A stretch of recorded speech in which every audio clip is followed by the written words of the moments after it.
welcome to a special episode of 5-Minute Family Law. I was going to use this episode to talk about the nuts and bolts of spousal support. However, questions about coronavirus and its impact on basic day-to-day family law problems have been mounting, and so I thought I would take this time to instead talk about the coronavirus and family law and answer some of your most common questions. Be warned, this episode's a bit longer than 5 minutes.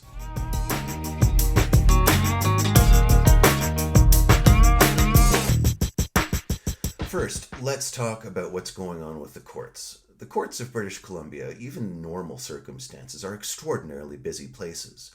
The Supreme Court in downtown Vancouver, for example, on every business day will have 2 or 3 family law applications waiting to be heard by a master or a judge in chambers, and about half that number of matters that are proceeding to trial. However, the courts of British Columbia, just like the courts of the rest of Canada, have decided that they are only going to be dealing with urgent problems. And so what that means is that if you have a trial scheduled to start next week, it's not going ahead. And likewise, if you have a family law problem that needs to go to chambers, it's probably not going to go ahead either, because the vast majority of family law applications don't concern matters of true urgency. So your options, if a family law problem has arisen in your life, are essentially these. First, and most cheaply and most optimally, your option is to try to negotiate a resolution with the other parent. You don't need to make this a permanent change, but it needs to solve the problem for now. So whether you have a separation agreement or a court order, the two of you can reach an agreement that you're going to do something different for a short period of time while the virus is affecting everybody. If you can't reach an agreement, then try going to mediation or arbitration, and I'll talk a bit more about that in a little bit later in the episode. And failing that, if you have no choice but to go to court, you have to preliminarily persuade the court that the problem you're dealing with is urgent. So as it happens, the courts of Canada have been busy churning out a number of decisions dealing with COVID-19 and what the test for urgency means. So one of the most recent ones is a case called Ribeiro and Wright by the Ontario Superior Court. This was an application by the mother who wanted to suspend the father's in-person access because of the coronavirus. The mother expressed concerns that the father will not maintain social distancing for the child during periods of access. And so what this decision is about, it's the judge who's considering whether or not the mother's application is urgent. And as it happens, the judge decided that she wasn't going to hear the mother's application. But the judge makes a number of really important comments that I'm going to share with you because they're illustrative of how the court is going to be approaching this. So the judge says, "Parents are understandably confused and worried about what to do. Similarly, this is uncharted territory for our court system. We all have to work together to show flexibility, creativity, and common sense to promote both the physical and the emotional well-being of children." So what do you do if there's a problem? In most situations, there should be a presumption that the existing parenting arrangements and schedules should continue, subject to whatever modifications may be necessary to ensure that all COVID-19 precautions are adhered to, including strict social distancing. In some cases, custodial or access parents may have to forego their time with the child. For example, if a parent is under self-isolation as a result of a period of travel or exposure to illness or having suffered a recent illness. In other cases, the judge said a parent's personal risk factors may require some modification of their child, and that might be risk factors arising as a result of their employment, for example, in a hospital, or their social or professional associations. And then there are other circumstances, says the judge, in which case a parent's lifestyle or behavior may raise concerns, such as a failure to comply with social distancing requirements or failing to take reasonable health care precautions. The court says, quote, "There will be zero tolerance for any parent who recklessly exposes a child to any COVID-19 risk." And so a little bit later, the court is now talking about what to do to demonstrate urgency. If a parent has a concern that COVID-19 creates an urgent issue in relation to a parenting arrangement, they may initiate an emergency application, but they should not presume that the existence of COVID-19 will automatically result in a suspension of any in-person parenting time. They should not even presume that raising COVID-19 considerations will necessarily result in a conclusion that the particular application is urgent. Quote, we will deal with COVID-19 parenting issues on a case-by-case basis. And this is where the court provides some really useful guidance for people that are thinking of bringing an application. The parent bringing an urgent application will be required to provide specific evidence or examples of behavior or plans by the other parent which are inconsistent with COVID-19 protocols. The parent responding to such an urgent application will be required to provide specific and absolute reassurance that COVID-19 safety measures will be meticulously adhered to, including questions of social distancing, use of disinfectants, compliance with public safety directives, and so forth. And then, says the judge, both parents will be required to provide very realistic and very specific time-sharing proposals which fully address all COVID-19 considerations in a child-focused manner. A little while later on, the judge makes a general comment about the court system that I also think is important to hear. The court system will always be here to deal with truly urgent matters, especially involving children. But that means there will be little time or tolerance for people who don't take parenting responsibilities or COVID-19 seriously. And in this particular case, the judge decided that the mother's application did not meet that threshold criteria of urgency. The judge said, while the mother's concerns are well-founded, quote, I am not satisfied that she has established a failure, inability, or refusal by the father to adhere to appropriate COVID-19 protocols in the future. And so the things to take away from this case are these. Don't come to court unless it really is a matter of true urgency. Before you go to court, do your very best to work with the other parent to try to reach a temporary resolution of the problem. However, the court does note that there are a number of circumstances in which concerns about COVID-19 and a parent's ability to comply with safety measures will rise to the level of urgency. And then the court says that if you do have a problem that you believe is that urgent, when you go to court, you need to provide, as the applicant, specific examples of the other parent refusing to comply with COVID-19 safety precautions. And as the other parent, you need to provide solid assurances that you will comply in the future. And both of you, whether you're the applicant or the respondent, have an obligation to provide the court with a practical proposal for how parenting time and contact arrangements can continue. Let's talk about what happens if there's a court order, an arbitrator's award, or a separation agreement that deals with parenting arrangements and you're concerned about your child's safety and well-being. First, it's important to understand that orders, awards, and agreements are all documents that are binding upon you, and there are specific legal consequences, including fines, jail time, and community service, that may be inflicted upon you if you help yourself to a remedy and just simply decide that you're going to break an order, an award, or an agreement. For each of those types of document, there are specific legal processes available for you to apply to change the order so that it better suits your needs. And those are the steps that you must take before you decide to help yourself to a remedy. Now, having said that, orders, agreements, and awards are not suicide pacts. There are always going to be circumstances, usually matters of tremendous urgency, in which your breach of an order, an award, or an agreement would be justified by the court. As a matter of fact, the Family Law Act actually talks about this.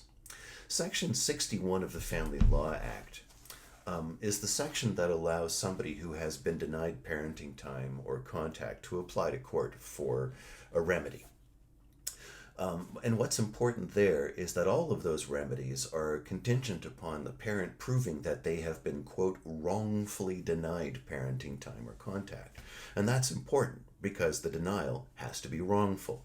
At Section 62, The Family Law Act talks about the circumstances in which a denial of parenting time or contact is not wrongful, and they include obvious things like a parent reasonably believing that the child's going to suffer family violence if the contact or parenting time is exercised, a parent reasonably believing that the other parent was impaired by drugs or alcohol, and then finally, even though COVID-19 is obviously not mentioned in the Family Law Act, and neither are pandemics in general, it says, quote, other circumstances the court considers to be sufficient justification for the denial.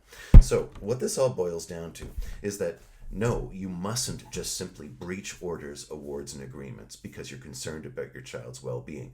The proper legal thing to do whenever a problem like that arises is to follow the correct legal procedure to apply to change the order, the agreement, or the award in order to better suit those needs. But having said that, because the courts are dealing with only urgent matters, and because your problem may be so urgent that you don't even have time to apply to court for a finding that your application is in fact urgent, the Family Law Act does allow you, in a limited number of circumstances, to withhold that parenting time. But from my point of view, that is absolutely a last resort.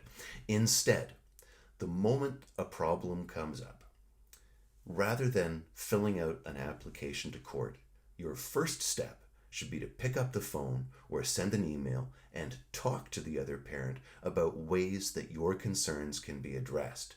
And remember, just like in that Ribeiro case, the court is going to put some pretty high standards on your ability to prove that the actual problem is urgent, and the court's going to require you to have tried to have that conversation first. The other question that comes up a lot is what to do when there's a court order, arbitrator's award, or a separation agreement for the payment of child support and spousal support.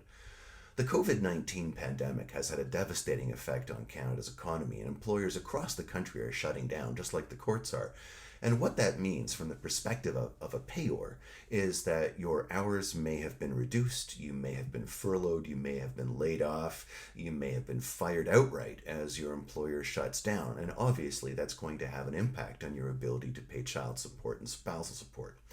However, it's important to understand that just like agreements, orders, and awards dealing with parenting arrangements, the fact that you can no longer comply with the award doesn't give you a get-out-of-jail-free card to simply help yourself to the remedy of not complying with the order, the award, or the agreement. There are specific legal processes in place that allow you to apply to change the order, the award, or the agreement to better suit your circumstances. However, having said that, we know that the courts are also only dealing with urgent matters, and these are problems that are not likely going to qualify as urgent. And what that means is that if you can't pay your support, or you can't pay all of your support, arrears are going to build up. Arrears are a debt in favor of the recipient that you are going to be obliged to pay when your economic circumstances improve. So, we know that there's a good chance that a payor is not going to be able to meet their obligation. What I would suggest is this.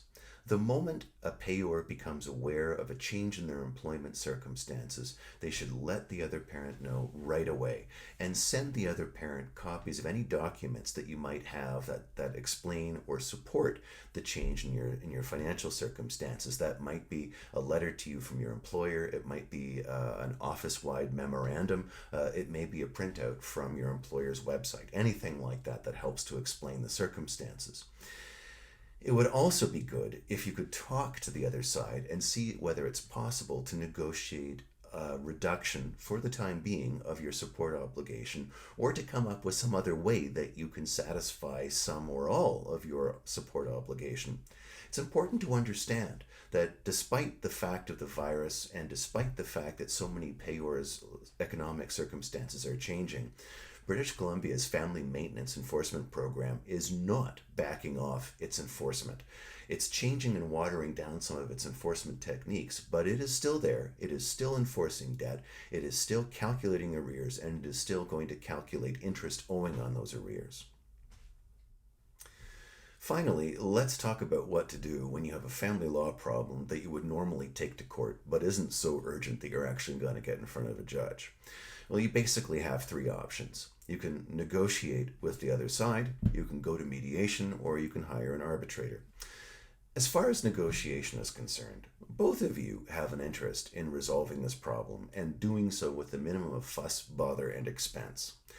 The deal that you should be working towards doesn't need to be a permanent deal. Maybe it's just a short-term deal. Maybe the deal is only something that's going to last for so long as the public health advisories caused by the coronavirus are in force.